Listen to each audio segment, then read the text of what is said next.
This guy's here. The one and only Robert Littal, the founder of Black Sports Online, joins us every Friday to talk about some of the top stories of the week. Robert. Stephen A. Smith is at it again. I always say Stephen A. Smith can't quit LeBron James, and apparently I can't quit Stephen A. Smith. Which is probably just the way he wants it. So he gets it. Stephen A. Smith going at it with the New Orleans Pelicans. I remember a time. I'm going to reminisce here a little. I remember a time when I used to work with one of the ESPN radio affiliates in Hartford, Connecticut, even in New York when I worked for their O&O there, where I was always told by ESPN, don't make it personal. You can say whatever you want, just don't make it personal. Boy, have those days changed. Because with Stephen A. Smith, it is always personal, Robert Littal. He took a shot at Zion Williamson this week, talking about his weight, because that drum hasn't been beaten to death. Especially when the guy's in the midst of like one of the best stretches of his career, playing in 35 straight games. And looking good when he's on the court. Looking like the dominant player we thought he'd be when he's on the court. Then the Pelicans clap back with Stephen A.'s greatest hits, which is to say not his greatest hits, from a not so athletic looking Stephen A. Smith. And then Stephen A. Smith comes back again. I still come back to this. Why is ESPN allowing their platform to be co-opted by a guy who's just constantly out to settle scores? I can't wrap my head around that. That they think this is good. This is good. Well, first off, I thought like it was all like a game, like the WWE. I thought they were, I thought it was playful. We go back and forth, but then I think it was Jason Williams that said behind the scenes Stephen A's feelings were really hurt by this, and he did take it personal, and that's why he did 12 minutes monologue on probably an admin who's some 23-year-old guy or girl that's still in college, that's TikToking, and he just spent 12 minutes on them. But the reason why they do it is, I'll be honest with you, Jason, they feel that's what gets engagement. They feel that's what social media, has become. The clapback, so to speak, is more important than saying, well, man, Zion has played 35 games in a row. How should the Pelicans, handle that going, forward, as somebody that they had thought about trading, several times? Could he still be a cornerstone, like actual topics aren't. They don't do that anymore. And I think for a while they tried to hide it. They tried to fake it. But now they're just embracing it. This is a guy that his takes have nothing to do with basketball or sports anymore. It's like you say, it's all about him. He's Vince McMahon of ESPN. And the more he does have to talk about sports, the more he gets exposed. Because the problem now the problem is he stretched himself so thin with the politics and the political talk and doing 17 shows a day. And by the way, I don't have a problem with guys who want to work hard. I think he's a bit of a media whore at this point. But I don't have a problem with guys that want to work hard, get their money, whatever it may be. But the problem with that is you get exposed, and now you have to go for these sort of personal topics, that sort of thing, as opposed to being able to talk about sports. Because when he does, he talks about guys that aren't even coaching teams that are fighting cancer, or he gets the name of somebody wrong or a position wrong or something like this, and he gets exposed because he can't talk about sports anymore because he has to talk about these bigger social issues or these personal topics. If people really wanted to get rid of Stephen A, or really, you would have to, like you said, stop talking about him, because it doesn't matter if it's negative or positive or neutral. Just the fact that his name is continuously being brought up is what fuels, his popularity. And I think he's realized that. And that's why any and everybody who even mentions him, there's a 12-minute reply on one of the 1,000 shows that he has. Yeah, and then and it's always this personal affront, like, oh, I can't believe they attacked me. I can't believe. Like, he's such a snowflake. You want to talk about Snowflake Central. Stephen A. Smith, grow some tougher skin. Yeah, he's very sensitive for someone that talks Yes! about people every Who loves day. to attack people? Stefon Diggs. We've been talking about the NFL. Yeah. We just did it in the last segment with Sam. Stefon Diggs. Are we almost near the end of the rope for him when you come to the combination of on the field, off the field? Are we nearing that point where Stefon Diggs is sort of on his way out of the league? Yeah, I feel like, he was productive. I mean, he wasn't, prime Stefon Diggs. Maybe he was serviceable. He wasn't like a bust or anything. I mean, they did get to the Super Bowl, but I think what you said is the price tag. Along with all of the drama. So, you're not going to, I think they paid him $20 million for the 1 year, close to that in New England. And then before with the Texans, he had $20 million. I think now, if he wants to still play, that's fine, but he's going to be on what I like to call that NBA star retirement tour, where the Carmelos and the Russell Westbrooks and the Allen Iversons, where they have to go to a bunch of different teams, but they have to take low money if they want to play. I think he has to get his court cases cleared up. I don't think anybody touches him while there's an active case going on, but he's the type of guy now that he's not going to get that call until somebody gets hurt in training camp. Maybe the first week of the season where his contract is not guaranteed. He's in that realm of player now, and he has to be really, really careful because one misstep and one more misstep, and that could be it. I got a minute left in this segment. We're holding you over for one more. Real quick, how's Odell Beckham Jr. broke? I would hope he's not broke. But in the immortal words of Patrick Ewing, they make a lot of money. They spend a lot of money. You can visually see the money that's being spent, without, counting in their pockets. So I'm not surprised. I mean, this happens to a lot of NFL players from the top to the bottom. Happens to basketball guys, too. Yeah. I mean, it blows my mind that these guys by now don't have the right people around them to give them that financial common sense.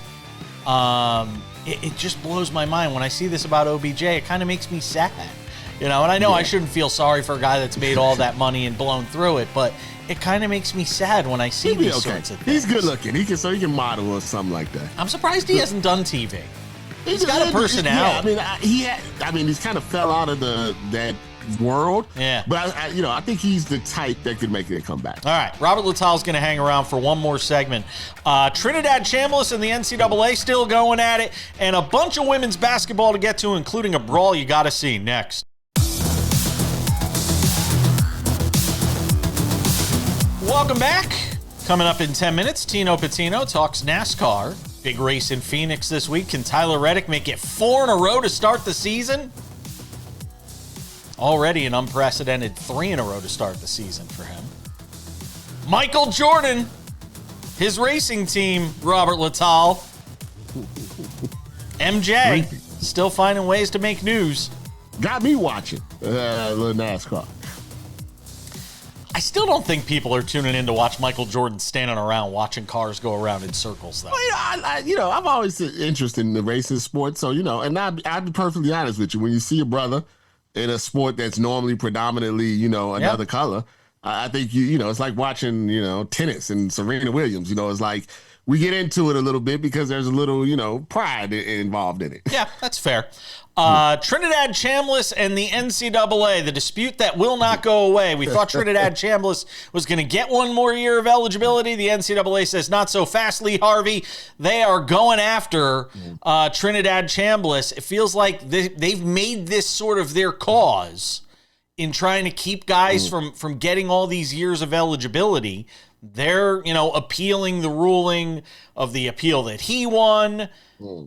Again, this is the new battleground for college sports, Robert Little. Yeah, what I think they would be better off doing, just, maybe changing just let him do him and just change the rules, make a little bit more hard line rules. Maybe everybody gets 5 years and that's it, regardless of injuries or whatever it may be. Maybe change the red shirt rules around. And what is also fair from a competition standpoint, because you look at the teams that have won championships, recently. These guys have a lot of 24, 23, older guys. And when they go up against a team that has mostly 19, 18, 20-year-olds, it's the gap is you can see the gap. So I do think they need to make some changes. I just think Trinidad Chambliss is not the hill, to die on. But I'll tell you where this could get chaotic is the longer this drags out. If he loses this next year of eligibility and gets stuck not being able to do anything for a year, I almost wonder, he's got to kind of have some sense of what the playing field looks like here, and good legal advice as to whether or not he's going to win or lose this thing. Because here's the thing.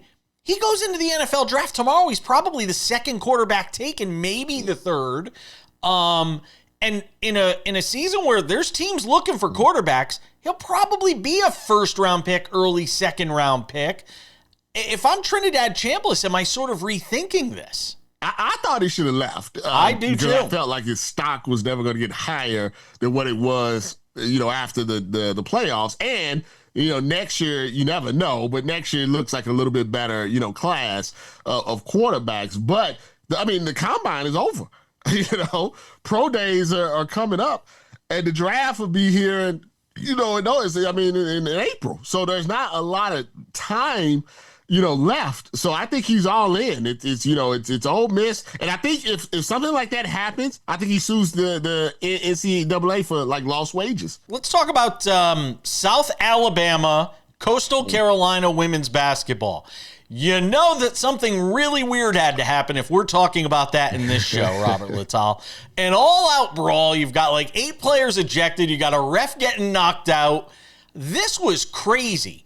And I'll tell you, for all the talk about, sports and all these different things that we get into in these social conversations, women's sports versus men's sports, man, the women get after it, especially in basketball, where it's like orange is the new black. Everything but the shiv coming out in some of these brawls that we see, Robert Littal. And we see it in the WNBA and now seeing it in women's college basketball. I feel that I don't have the numbers, but just my eyes just feels like anecdotally, they're a little more physical and they're a little more feisty. And then when they do throw down, it's not a lot of hold me back. In the NBA, there's a lot of. Even though lately it's been a little more, this year it's been more. But in the there NBA, is a lot of hold me back, hold me back. I'm gonna get him. There's and not then you a lot run of hold me behind back somebody. when the ladies go after it. I don't know if they're just faster. I don't know what it is. But when the ladies decide they want to throw hands, the hands are being thrown. And people got to understand because they're watching on TV, and the same thing like when you're watching the NBA on TV, because everybody's tall, they look all the same height, right? If you've been to a WNBA game, you've been to a college. These are big women out there. These are not little. These are even the guards are 5'8", 5'9", 5, which is the average height, of a man, and they're in peak physical shape. So you think women fighting, and you're like, oh, he's dainty. Oh no, these are big girls that are out there with some big hands and big feet. Throwing hands. And Before we go, we come back a week from now. It'll be March 13th when you and I talk next on the air. I'm sure we'll text before that. When we come back, will the WNBA have a collective bargaining agreement done, or will we be talking about the WNBA losing games to a work stoppage for the first time? No, they're going to lose games. I think their own, people are against each other. Like they're fighting not just the NBA and the WNBA. I think there's some infighting going on as well. I think the ladies have learned that they actually make more money doing other stuff. So it's not an end all be all. It's but not like not the NFL. all of them do. That's the problem. So you've got players not all of them, on the lower end of the food chain that are saying. Always remember, it's always the top that determines what happens to the bottom. Yeah. That's why the NFL never has a really good CBA, because the top doesn't want to help the bottom. So, I think they lose some games. Robert Littal, Black Sports Online founder. Always love talking to you, my friend. Have a great weekend. One other thing. Yeah. If Russell Westbrook gives you an opportunity to talk, you saw talk. This. You don't wait and do a podcast the next day. I didn't like that from the media. Actually, we're going to end the segment. More with Robert Littal next week. Check out the YouTube channel because Robert and I are going to hash this out here for a second. More sports rap. Don't go anywhere. On the Westbrook thing, I watched that this morning. Mm-hmm. That was pretty. I mean, look, he's calling out people, but at the same time, one of those reporters says, all right, what'd I say? And then Russell Westbrook doesn't say, oh, well, you said A, B, and C, because he didn't have receipts. He didn't really have the receipts.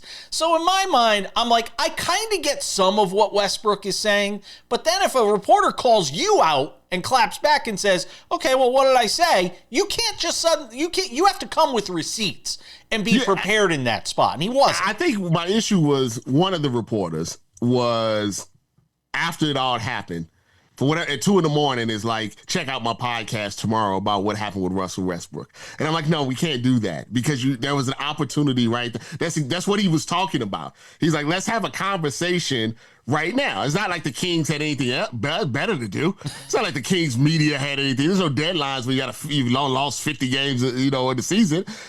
I think they should have had I thought it was an amazing opportunity to have a real conversation between a superstar athlete that has been a big thing and a team that's losing, and a disconnect between the media and the team. And I thought one of the things that Russ said was interesting. It was like, the younger guys, they ain't gonna say anything because they're young and they don't know what they're doing. I've been in the league. I can have this conversation with you guys, and I respect what you guys do, but I don't like X, Y, and Z. Tell me why, explain to me why. And a couple of guys were like, well, you guys lost all the games and all this. But a couple of them was really quiet and then got on social media and started talking. And I feel like that's maybe the number one thing that athletes and media have a disconnect on. They feel like we're good at talking to them on our shows and online and in our websites and on our TikToks. But when we get face to face, it's and